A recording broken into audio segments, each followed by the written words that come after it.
Event discussion 4.8 to 4.12, part 2. Sasha Newton, UC Riverside. This is a philosophy seminar, which I must say is really good at Stanford. I'm very happy with the philosophy department, the only humanities department that I feel has some value for me, which could be, my limitation. I don't want to judge on the others, but this one really is interesting. I think philosophy is also, it's closely related to my main occupation currently, which is in robotics, because developing intelligence, no matter how rudimentary it is right now, it really opens up a lot of interesting questions about knowledge, intelligence, about truth. This presentation is about truth, Kant on truth. And Sasha makes the point that there is no duality in truth. So there is apparently in the Kant literature this consensus that there is an empirical truth, which is sort of the truth that we humans evolve with science and knowledge and figuring out stuff like if you hold a rose and you bleed because of the thorn, then you learn something. So that's empirical. And then there's a priori truth that is absolute, that is embedded in reason. In my opinion, it's the attempt of Kant to reformulate the concept of God. And he says there is such a thing, but it's not directly accessible to us. So the only way we can access this type of truth is through eternal search for truth, and that is what humanity has been doing for millennia. Now, Sasha says she's sort of denying this duality. She says that every truth, even the empirical one, is embedded in pure reason, and that we cannot have empirical truth that deviates from that. So it's the same thing. It's just we don't have the whole picture. That's kind of the way I see it. To me, it's less important whether there's a duality or not. I think, like in these types of seminars, the most important thing that comes out for me is I learn to think in different terms. I learn to think to see things from different perspectives. So in this seminar, I looked at the concept of the Heisenberg uncertainty, the Gödel incompleteness theorem, and I also asked myself what Popper and Deutsch and what AI mean to this conversation. This is the Not Even podcast. It's April 12, 2024. This is Krimdelko. This is part 2 of today's installment. It's a Saturday. There's no update for the year. We're down 19.2%. The market's up 6.8%. We're underperforming by 26%. So part 2 of the events discussion of last week, Sasha Newton, UC Riverside. She presents a paper that she wrote about Kant and the truth. And her main argument is that truth, in terms of Kant's world understanding, in terms of his philosophy, truth is, there's only one truth, and that is the absolute truth embedded in reason. And whether we see it or not is our shortcoming, and there is no duality, in a sense that even the empirical truth that we have access to, which is when our cognition, when our senses, our understanding, our mental model of the world matches reality in a physics lab, or whether it's you're walking in the forest and you're understanding that there's a snake in front of you and you need to avoid that snake, that is a truth that is embedded in empiricism. But no matter what kind of truth we're looking at, it's all the same type of truth. It's embedded in pure reason. In other words, there is no the empirical truth cannot deviate from the pure reason truth. It's just that we don't have enough information. So in that sense, she makes kind of the same argument like Einstein, who says that God doesn't play dice, we just don't have enough information, but it's all one theory. Now, like I said, it reminds me of the observer duality in quantum mechanics, where we have the observer, and then there's some sort of overarching reality that we might have access to or not. It has that similar feel. I find Kant's philosophy and the discussion of it, to me, it makes a lot of sense. We have a philosopher in the 18th century who is trying to reconcile his Lutheran faith and the deep embeddings of Christian culture in 18th century Germany with the emerging culture of the Enlightenment. And the Enlightenment is stepping away from the doctrine of the church, and it's trying to define itself through observation, through the senses, because it's trying to find better explanations for physical objects, but moral philosophy, everything. It's not just physics. Although even Kant was a geography teacher for a while. I mean, in those days, maybe like today, I mean, the best scholars in the end became philosophers. I think it's not very different today, but let's put that aside now. Let's talk about this particular presentation. Again, Sasha Newton points out that Kant has an understanding of truth which is absolute, but he admits that humans have a conjectural relationship with that, and that they find better ways to uncover the fog, or to uncover that truth in the fog of ignorance that we humans live in, something like that. Maybe those words are a bit too strong, fog of ignorance, but this is my interpretation. Now the key is, again, like you have this 18th century scholar who has to some extent abide to the general zeitgeist, maybe even politically. Who knows what the repercussions would have been if he had said there is no absolute truth. So in that sense, we have to caveat that a little bit. But I think what Sasha's saying is that there is no duality of truth. Some scholars seem to attribute that to Kant, and she says no, that every kind of truth, even the empirical one, which is when our cognition matches with reality, that is part of the absolute truth. So it's not like we can have a sort of a perverted version of truth and we can deviate from the other. We can only embed ourselves in the absolute truth, and in that sense, we're still tied to God. That's the way I interpret this. Now, this has important repercussions. We have the Enlightenment, which launches the scientific revolution, which is this attempt to conjecture and gather knowledge through conjecture, knowledge being the truth that is derived when cognition or thoughts or ideas match with reality.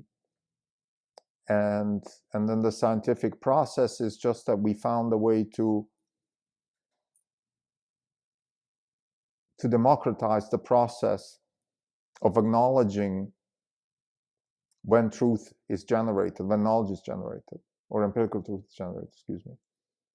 So instead of the church or the president, it's a more fluid cabal of scientists, of Nobel Prize winners later on, things like that. Now, it's still authority, and I think one of the biggest misconceptions of the Enlightenment is that it was against authority. It wasn't. I would say even Feyerabend, who wrote a book against method, would probably not completely give up on authority. Like, there has to be some authority. Like even in blockchain technology, we have authority. Like, somebody has to decide what is and what isn't. So in that sense, authority is necessary, even if it's the market. Libertarian, pure market activists often consider themselves even like anarcho-capitalists, but the word anarcho-capitalist is an oxymoron, because you're just accepting the market, you're accepting the crowd as an authority. You're not an anarchist in that sense. So back to Kant. I think the question that it opens up is, to me, as a Popperian or Deutschian, always the question, okay, how does this relate to Popper? And there's one similarity and there's one big dissidence. The similarity is that both believe in conjectural development of knowledge. The dissidence is that Kant says there is some absolute truth, and Popper says there isn't. And I think Popper's on the right path because he comes after Heisenberg. I think Heisenberg is the crucial. There's two fundamental innovations in philosophy that, to me, answer this question. One is the Heisenberg uncertainty and the Gödel incompleteness. And they're both the same thing, because in a sense, what they're both saying is that there is no such thing as truth within the system. Truth can only be defined from an outside observer towards a system. So we can't define a system from within, which is the Gödel incompleteness theorem, which says that you can show that things are true, but you can't prove them. And in that sense, they're not true, because according to Gödel, what is provable is true, and what is not provable is might not be false, but it's not true either. So in that sense, it's an inconsistency. I asked Sasha about this. She evaded. I don't think she has thought about it too much, or maybe she just hand waved it in a sort of academic way. Like, well, there's 5,000 papers written on this, so we can talk about this. I'm not sure, but I asked her about this inconsistency. So we have Gödel and we have Heisenberg, and I think when it comes to truth, Heisenberg makes a fundamental contribution. His uncertainty principle says that any kind of observation only makes sense if it's related to something else. So you can't.